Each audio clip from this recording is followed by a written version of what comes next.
I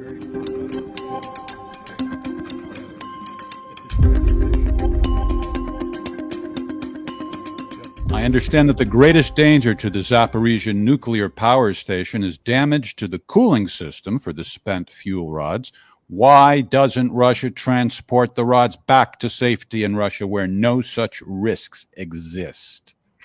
Well, I think in order to do that, you'd have to create some sort of a mobile cooling system.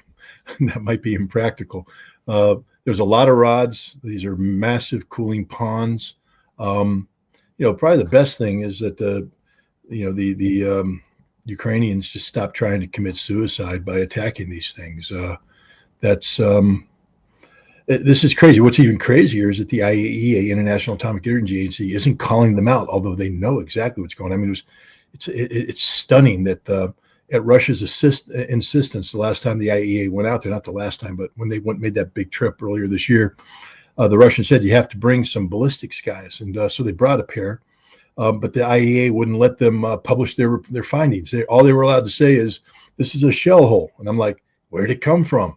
But they didn't want to admit that all the shells came from the Ukrainian side. They didn't want to admit that, and they won't admit it today. They know full well, the whole world knows who is responsible for this, but because the world's gone Russophobic, gone insane, they won't say anything that paints Russia in a positive light.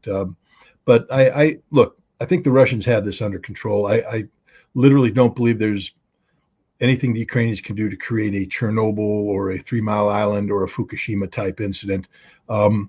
This is a lot of hype designed to get the international community engaged, preferably from the Ukrainian perspective of getting international troops to come in and serve as a peacekeeping force surrounding the Zaporizhzhia area.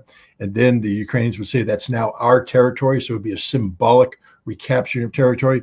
And Russia's just not playing that game. So there's that.